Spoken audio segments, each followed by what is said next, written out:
우리는 지금 사무엘상을 공부하면서 하나님이 예선에 놓은 왕 다윗을 하나님 어떻게 세워가시는가 하는 부분들을 하나님의 역사 시간표, 하나님의 절대 계획이 어떻게 이루어지는가를 지금 보고 있어요. 그런데 하나님의 언약 속에 있지 않은 사울 왕, 백성들이 억지로 세운 왕이죠. 이 양반은 하나님의 언약을 놓쳐버리고 하나님의 영이 떠나버리니까 악한 영이 이를 지배할 수밖에 없죠. 그러니까 다윗에 대해서 어떻게 합니까? 늘 다윗을 죽이려고. 그래가지고 이 양반의 말을 보니까요, 사람의 말이란 것은 그 마음에 가득한 게 나오잖아요. 늘 분노와 원망과 시기가 가득 찬 거예요. 이게 하나님의 영이 떠난 하나님의 언약을 전혀 놓쳐버린 사울의 영적 상태입니다. 이렇게 하다가 이 양반이 비참한 인생을 이제 살다가 인생을 마감하잖아요. 그 영적 상태에 따라 인생이 살아가는 겁니다. 그런데 하나님의 언약 붙잡은 다윗, 그리고 아버지는 그렇지만 그 사울 왕의 아들 요나단은 정말 제대로 언약을 붙잡은 것 같아요. 참 특이한 사람이죠. 이 두 사람을 보니까 아주 나이 차는 좀 있지만 언약으로 맺은 아주 그런 우정의 관계 친구였습니다. 이 두 분의 대화를 자세히 보면 계속 뭐가 나와요? 여호와 하나님이 하나님을 먼저 앞서 하나님의 계획을 늘 찾거든요. 이 두 분의 영적 상태는 메시아 언약을 제대로 붙잡은 거예요. 그리고 하나님의 뜻에 진짜 순종하는 이런 믿음이었습니다. 인륜적으로 볼 때는요, 요나단은 누구 편을 들어야 돼요? 아버지 편을 들어야 돼요. 아니, 자식이 아버지 편을 들어야지. 그래야 그 사울의 왕권이 자기에게 올 거 아니에요. 인륜적으로 볼 때 그렇게 해야 돼요.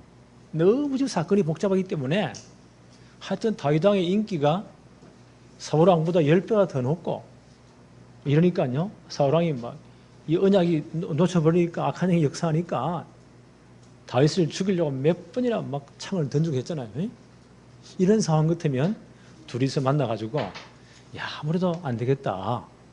우리 아버지 죽을 때까지 우리 협상을 하자. 내가 왕이 되는 척하고 요나단이, 그리고 우리 아버지 죽고 난 다음에 그때 정권을 레짐 체인지를 하면 되지 않겠냐. 좀 참자. 이렇게 해서 우리가 좀 트릭을 쓰자. 이렇게 충분히 협상할 수도 있어요. 그런데 한번 보세요. 그렇게 하지 않습니다. 하나님의 계획이 아닌 거예요. 하나님의 뜻은, 하나님의 절대 계획은 사울 왕이 폐위되는 거예요. 정권이 무너지고 다윗을 신정왕국의 왕으로 세워서 창세기 3장 15절 그리스도 메시아 족보가 이어져야 돼요. 그렇잖아요. 그리고 정말 이 땅에 그리스도 오셔야 되고 복음이 완성돼야 돼요. 하나님의 절대 계획이에요. 이 두 사람이 이 하나님의 뜻에 순종한 거예요. 이 편 저 편이 아니에요. 미국의 제16대 대통령 누굽니까? 아브라함 링컨이죠. 아마 이 지구상에 제일 존경받는 대통령을 한 사람만 꼽으라 한다면요, 어느 진영이든지 아브라함 링컨이다. 그렇게 아마 설명할 거예요. 이 양반이 대통령 재임 기간에 한 가장 큰 공헌이 뭔가요? 남북전쟁에서 국군의 총지휘자로서 노예 해방을 한 대통령. 그 당시 미국 땅이 엄청 넓으니까 남쪽 지역은 주로 농사하고 목화 농사를 하고 농사를 많이 하기 때문에 이런 대농장주들이 제일 값싼 노동력, 돈 안 주고 부리 먹으면 되잖아요. 거기 노예들을 막 사와가지고는 돈 안 주고 막 부려 먹으니까 얼마나 부를 창출 많이 하겠어요. 백인들이 다 노예를 부린 건 아니에요. 그중에 이 농장주들이, 가진 사람들이 돈을 가지니까 옛날에 지금이나 정치판에 돈을 가진 사람이 큰 소리 치잖아요. 그 남쪽이 훨씬 더 큰 소리를 많이 쳐요. 돈이 있으니까. 근데 북쪽에서는요, 아니다. 똑같은 하나님의 형상인데 어떻게 노예로 부리냐. 해방시켜야 된다. 남쪽에서는 돈이 걸렸는데 절대 해방 못해. 그러니까 둘 쪽이 이제 전쟁이 날 수밖에 없죠. 그 남군, 북군이 이제 한참 전쟁이 벌어지는 겁니다. 그때 북군의 총사령관으로, 대통령으로 나라 두 개 쪼개졌으니까 링컨이 모든 걸 지휘하잖아요. 예. 이분이 정말 성경의 사람이고 기도의 사람이에요. 처음에는 이 남쪽이 워낙 돈이 있고 그러니까 북군들이 밀릴 수밖에 없죠. 예. 이때마다 아브라함 링컨이 기도하는 거예요. 그때 많은 참모들이 함께 믿음의 사람이 있었는데 그들이 봤을 때 링컨이 이런 말을 합니다. 하나님이 우리 편이 되어가지고 우리가 늘 이기도록 기도하지 말라는 거예요. 우리가 정말 하나님의 편에 서 있는가? 우리가 하나님의 뜻 안에 있는가? 이걸 늘 점검하고 우리가 하나님 편에 서기를, 하나님의 계획 속에 있기를 기도해라.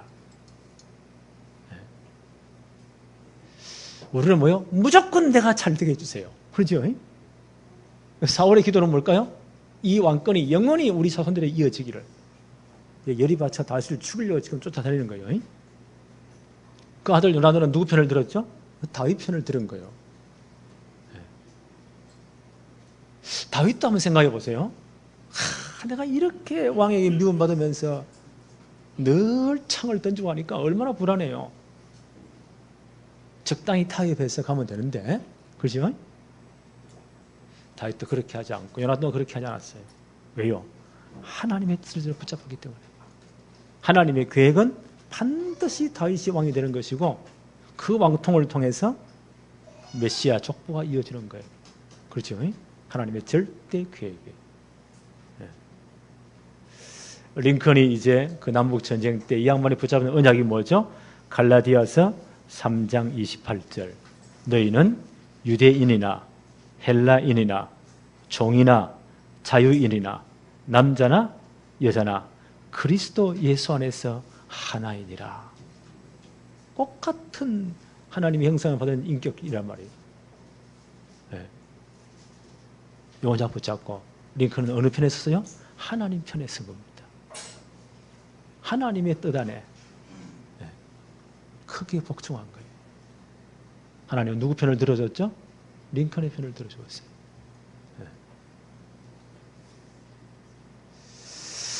자, 1번 보십시다. 여호와께서 나와 너 사이에 영원토록 계시느니라. 20장 1절에 다윗이 라마 나요스에서 도망하여 요나단에게 이르되 내가 무엇을 하였으며 내 죄악이 무엇이며 너의 아버지 앞에서 내 죄가 무엇이기에 그가 내 생명을 이렇게 찾느냐, 집요하게 나를 죽이려고 하느냐. 너무 답답해서 친구 이제 요나단에게 살짝 숨어 들어와서 이렇게 말하는 거예요. 2절에 요나단이 그에게 이르되 결단코 아니라 내가 죽지 아니하리라. 내 아버지께서 크고 작은 일을 내게 알리지 아니하고는 행하지 아니하나니 내 아버지께서 어찌하여 이 일을 내게 숨기리요? 그렇지 아니하니라. 우리 아버지는 단순한 사람이기 때문에 그 아들 요나단이 굉장히 중요한 참모잖아요. 내게 딱 끝을 밝힌다. 그러니까 진짜 너를 죽일 마음에서 내가 다 이렇게 알려줄 테니까 안심해라. 다윗이 뭐라고 말하죠? 3절 끝에 보니까 그러나 진실로 여호와의 살아계심과 너의 생명을 두고 맹세하노니 나와 죽음 사이는 한 걸음뿐이니라. 너는 그렇게 말을 하지만 진짜 내 형편을 한번 봐라. 나와 죽음 사이는 한 걸음뿐이니라. 이 다윗이 지금요 생명의 위협에 이런 경각에 놓여 있다는 거예요. 절박한 상황에 내가 놓여 있지 않느냐. 9절 한번 볼까요? 요나단이 이르되 이 일이 결코 내게 일어나지 아니하리라. 절대로 너는 죽지 않는다는 거예요. 일어나지 아니하리라. 내 아버지께서 너를 해치려 확실히 결심한 줄 알면 내가 내게 와서 그것을 내게 이르지 아니하겠느냐. 진짜 우리 아버지가 그런 결심을 했다면 다 드러날 것인데 내가 와서 분명히 일러주겠다, 피하게 해주겠다. 그러면서 이 양반들이요, 두 분이서 아무도 보지 않는 들판으로 나가요. 그래서 언약을 맺어요. 14절 한번 볼까요? 요나단이 이렇게 다윗에게 말합니다. 들판에 가서 아무도 없는 자리에서 이제 하나님의 언약을 맺어요. 약조를 합니다. 14절에 요나단이 이렇게 말을 합니다. 너는 내가 사는 날 동안에 여호와의 인자하심을 내게 베풀어서 나를 죽지 않게 할 뿐 아니라. 요나단 왕자가 지금 다윗에게 하는 말이에요. 15절에 여호와께서 너 다윗의 대적들을 지면에서 다 끊어버리신 때에도. 지금 다윗의 대적이 누구예요? 자기 아버지잖아요. 그 사울 정권은 이미 망할 것을 요나단은 내다본 거예요. 그게 하나님의 절대 계획이기 때문에. 여호와께서 너 다윗의 대적을 지면에서 다 끊어버리신 때에도 너는 내 인자함을 내 집에 영원히 끊어버리지 말라 하고 16절에 이렇게 말합니다. 이에 요나단이 다윗의 집과 언약하기를 여호와께서는 다윗의 대적을 치실지어다 하니라. 자, 이 말이 그냥 우리는 단순히 읽지만요, 이게 지금 보통 말이 아니에요. 하나님의 절대 계획을 붙잡기 때문에 하나님의 뜻에 순종하는 믿음이에요. 인간적으로 볼 때는 아들이 누구 편을 들어야 돼요? 아까 말씀드렸잖아요. 아버지 편 들어야 돼요. 그럼 편안하게 자기에게 모든 왕권이 다 올 수 있잖아요. 막말로 다윗만 제게 뿌리면 전체가 편안한 거예요. 그건 하나님의 계획이 아니에요. 하나님의 뜻은 반드시 다윗을 들어서 신정 왕국을 세우고 그 후대를 통하여 그리스도의 계보가 이어져야 돼요. 마태복음 1장 1절에 뭐라고 말씀하고 있죠? 아브라함과 다윗의 자손 예수 그리스도의 족보는 일어나. 그 족보는 반드시 이어져야 돼요. 하나님의 뜻이에요. 여기에 순종한 믿음이에요. 요나단이. 이 양반이 보통 믿음이 아니에요. 그래서 우리는 하나님의 계획, 하나님의 뜻을 늘 분별해야 돼요. 그렇죠? 요나단은 이런 믿음의 사람이었습니다. 다윗에게 이 언약으로 다윗을 안심시킵니다.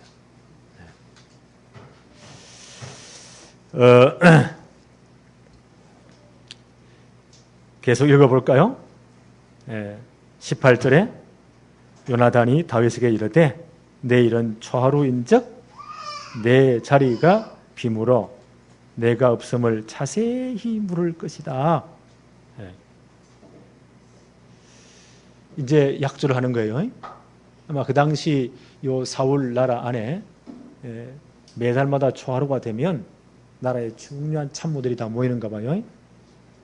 그 다 사울주에 보니까 자기 아들 요나단도 굉장히 중요한 지위에 있고 그 군대 장관 아브넬 이 양반도 사울 왕의 사촌이에요.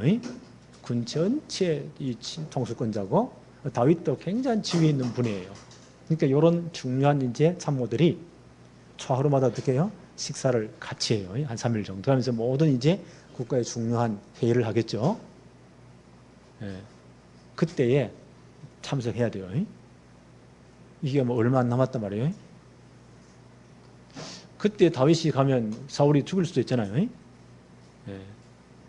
그때에 이제 너는 참석하지 말아라. 그건 내 아버지가 물으실 것이다. 물을 때 다윗에게 굉장히 화를 내고 왜 이놈이 참석하냐 말이야. 그래가지고 너를 죽일 의향이 있으면 내가 우리 아버지의 뜻을 분명히 딱 깨달아가지고 파악해서 다시 와서 너에게 알려줄 것이다. 너는 여기 숲속에서 바위 밑에 3일 동안 찍소리 하지 말고 아무도 보이지 말고 숨어 있으라. 만약 우리 아버지가 너를 죽일 것이 확실하다면 참모의 참석안에서 그냥 불같이 화를 내면서 이놈 새끼 죽인다고 하면 그때 너희가 와서 3일 후에 내가 화살을 쏠 것이다. 아이 하나를 데리고 와가지고 그러면서 만약에 아버지가 죽일 뜻이 확실하다면 그 아이 머리 위로 달려가게 하고요. 머리 위로 저 멀리 아이 앞에 화살을 떨어뜨려가지고 야 빨리 가서 화살을 주워와. 빨리 달려가. 라고 이런 말이 들리거든. 우리 아버지가 너를 죽이려는 줄을 알아라. 빨리 도망가라. 만약 아이가 막 뛰어가는데 뒤에 화살을 쏘가지고 야 돌아와가지고 화살을 주워와. 그러면 우리 아버지가 너를 죽일 뜻이 없다는 것으로 약조하자. 이런 이제 둘만 딱 약속하는 거예요. 이렇게가 초하루가 되었어요. 그리고 이제 전참모회가 벌어지겠죠. 첫날을 보니까 다윗이 안 나와도요. 사울이 별 반응을 안 보였어요. 이 녀석이 왜 안 왔지? 예. 둘째 날이 되니까요. 또 참석 안 했어. 그때 사울이 묻는 거예요.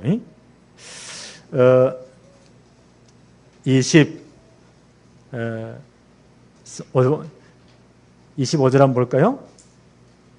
24절부터 다윗이 들에 숨으니라 초하루가 되매 왕이 앉아 음식을 먹을 때에 25절 왕은 평상시와 같이 벽 곁 자기 자리에 앉아 있고 요나단은 서 있고 아브넬 이분이 군대 장관이에요. 사울왕의 사촌이에요. 아브넬은 사울 곁에 앉고 다윗의 자리는 비어 있더라. 첫날은 아무 말도 안 했어요. 둘째 날 27절 한번 볼까요? 이튿날 곧 그 달 둘째 날에도 다윗의 자리가 여전히 비었으므로 사울이 그 아들 요나단에게 묻되 이새의 아들이 어찌하여 어제와 오늘 식사에 나오지 아니하였느냐? 라고 묻습니다. 그때 요나단이 이렇게 변명하는 거예요. 이미 다윗과 다 이렇게 짜고는 다윗이 내게 이렇게 말을 했습니다. 이번에 특별히 그 가족 전체 회의가 있고 하나님께 예배할 일이 있어서 급히 가야 된다고 가정에 연락이 와서 내게 부탁을 했습니다. 그래서 내가 왕대신 허락을 했습니다.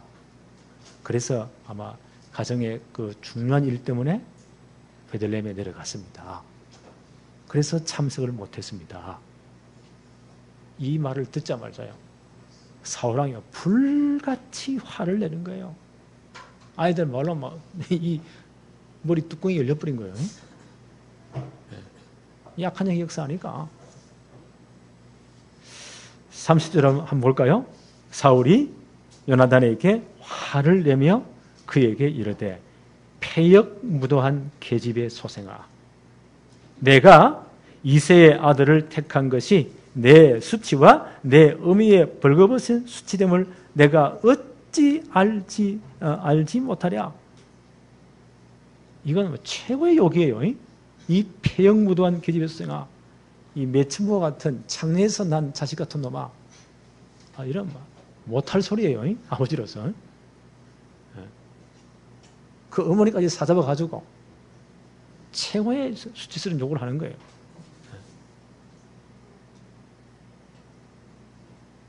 이 양반이 정상이 아니죠. 이게 지금 사울의 영적 상태. 그 속에 있는 게 다 기어 나오는 겁니다.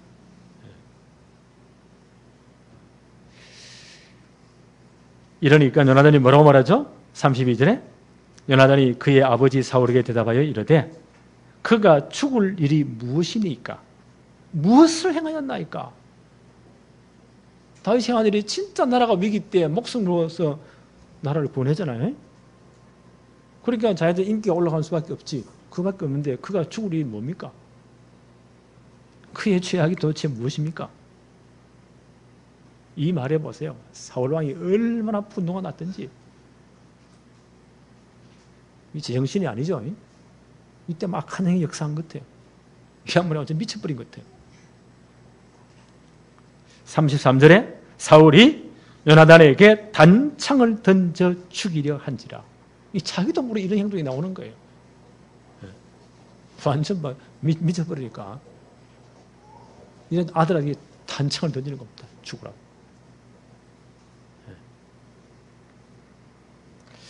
요나단이 그의 아버지가 다윗을 죽이기로 결심한 줄로 알고 이제 눈치를 챘잖아요. 34절에 심히 노하여 식탁에서 떠나고 그달 둘째 날에는 먹지 아니하였으니 이는 그의 아버지가 다윗을 욕되게 하였으므로 다윗을 위하여 슬퍼함이었더라. 요나단이 이렇게 수모를 당하는 겁니다. 어마어마한 수모를 당했죠. 이것은요, 그리스도를 위해 받는 수모와도 똑같습니다. 이런 분이 한 분 더 있죠. 히브리 11장에 24절로 26절에 모세를 이렇게 표현했어요. 믿음으로 모세는 장성하여 바로의 공주의 아들이라 칭함을 받기를 거절했다. 도리어 하나님의 백성과 함께 고난받기를 잠시 죄악의 낙을 누리는 것보다 더 좋아했다. 모세는 가만히 있으면 돼요. 난지 3개월 만에 더 이상 이제 울음소리가 크니까 키울 수 없어가지고 갈상자에 넣어서 던내려 보내잖아요. 하필이면 그 갈상자가 이 바로왕의 공주 이 양반이 아들이 없는 것 같아.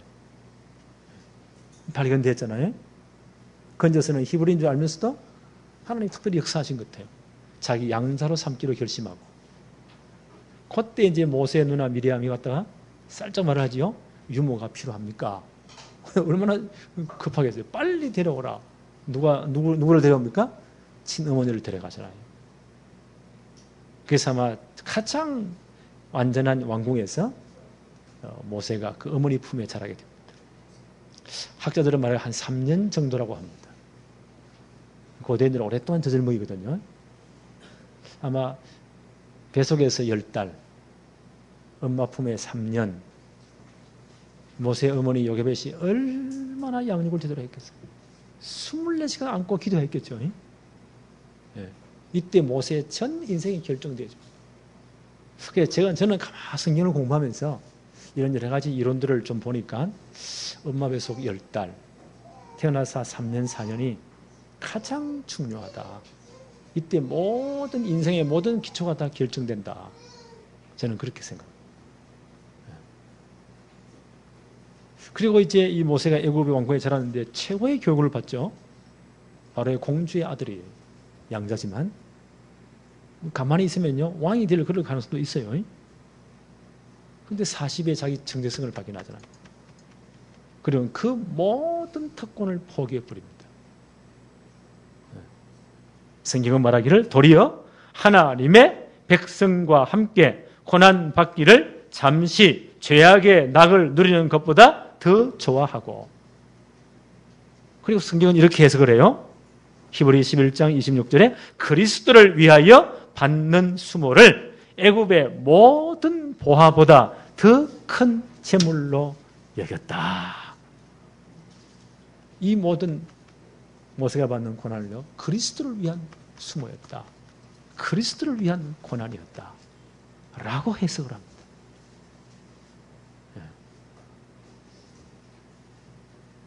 이것은 구약 시대도 역사한 그리스도의 영이 모세를 깨닫게 하신 것 같아요. 그러니까. 요나단도 마찬가지예요. 그렇죠? 인륜으로 따지면 아버지 편에 서야 돼요. 근데 다윗을 위해서 보세요. 모든 욕을 다 들어먹잖아요. 요나단의 어머니까지 사잡아가지고 사울이 보세요. 담지 못할 욕을 하잖아요. 나중에는요, 다윗 편을 든다고 하면 단창을 던져 아들을 죽이려고 하잖아요. 이런 모든 순환을 모욕을 다윗 때문에. 이건 우정을 넘어선 거예요.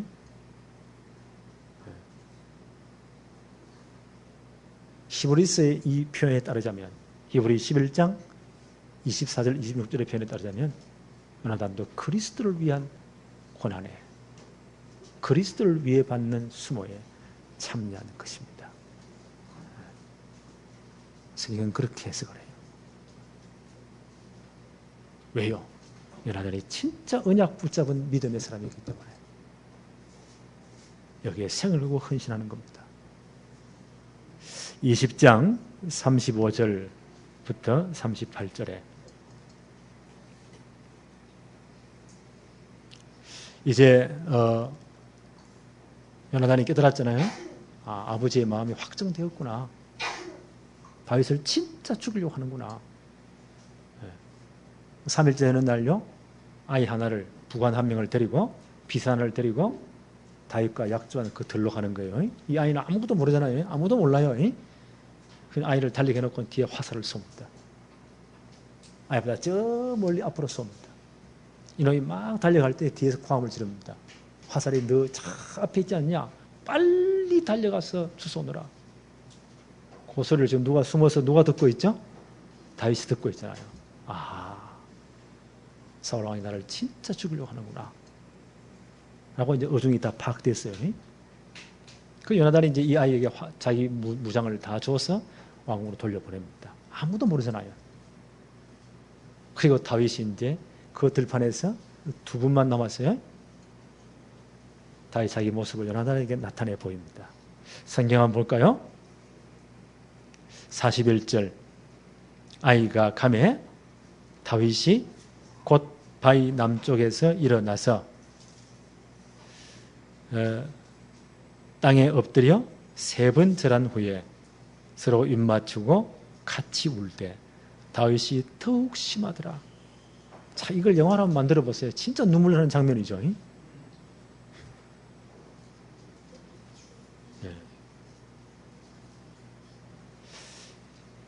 42절에 요나단이 다윗에게 이르되 평안히 가라. 우리 두 사람이 여호와의 이름으로 맹세하여 이르기를 여호와께서 영원히 나와 너 사이에 계시고 내 자손과 내 자손 사이에 계시리라 하였느니라 하니 다윗은 일어나 떠나고 요나단은 성읍으로 들어가니라.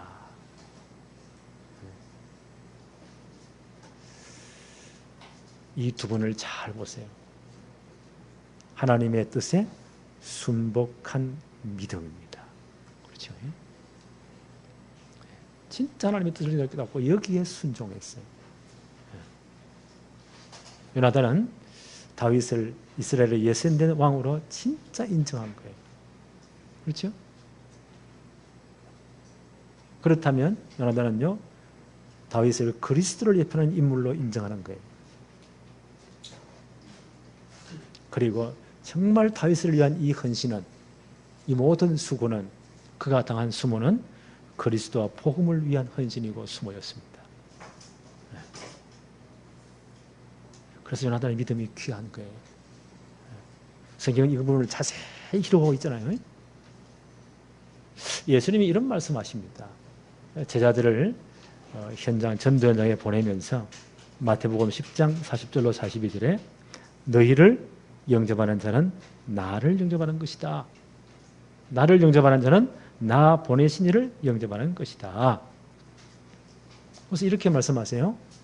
또 누구든지 제자의 이름으로 이 작은 자 중 하나에게 냉수 한 그릇 주는 자는 내가 진실로 너희에게 이르노니 그 사람이 결단코 상을 잃지 아니하리라. 그렇죠? 정말 요나단은 이 마음으로 다윗을 지금요 대하는 겁니다. 이거는 그리스도에게 한 헌신입니다. 그렇죠?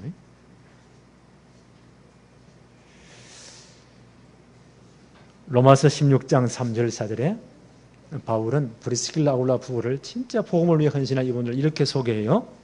너희는 그리스도 예수 안에서 나의 동력자들인 브리스가와 아굴라에게 문안해라. 그들은 내 목숨을 위하여 자기들의 목까지도 내어놓았나니 나뿐 아니라 이방인의 모든 교회도 그들에게 감사하느니라. 2차 전도여행 때 고린도에서 만났잖아요. 브리스길라 아굴라 부부를 바울이. 이분들이 로마에서 추방돼가지고 고린도까지 온 거예요. 와서는 진짜 복음 전할 주의 종 다윗, 이 바울을 만나서 동력자가 됩니다. 그리고 정말 그를 위해 헌신합니다. 복음화를 위해서. 바울이 어떻게 소개하죠? 그리스도 예수 안에서 나의 동력자들이 되었다. 그들은 내 목숨을 위하여. 우리가 평상적으로 생각하자면요, 정상적인 엇법 같으면 그들은 복음을 위하여 혹은 세계복음화를 위하여 하나님의 사역을 위해서 그들의 목을 내놓았다, 그렇게 해야 되는데요, 바울이 어떻게 쓰고 있죠? 그들은 내 목숨을 위하여 자기들의 목까지도 내어 놓았나니. 또 표현이 특이하지 않으세요? 내 목숨을 위하여 자기의 목을 내어 놓았다. 이게 동력자들이에요. 나는 요나단이 이런 믿음이 있다고 생각해요. 그죠? 다윗을 위해 자기 목을 내놓은 거예요. 이건 우정을 넘어선 거예요. 하나님의 계획이 뭔가를 봤기 때문에. 그렇죠? 하나님의 뜻에 진짜 순종한 믿음이에요.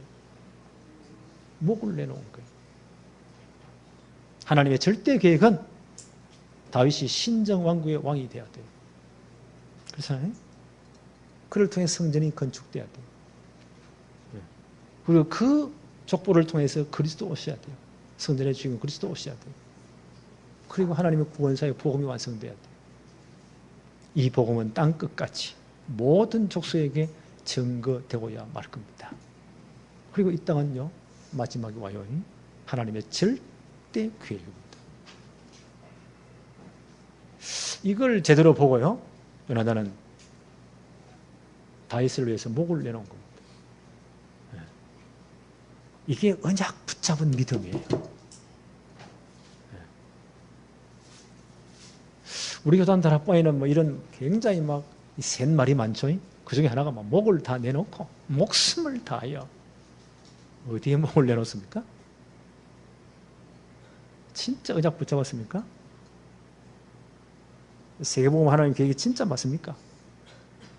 렘넌트 제대로 세워가지고 진짜 렘넌트 성공시대 만들고 앞으로 정말 복음으로 통일하고 저 북한을 복음으로 재건하고 마지막 시대의 세계복음에 쓰임받자.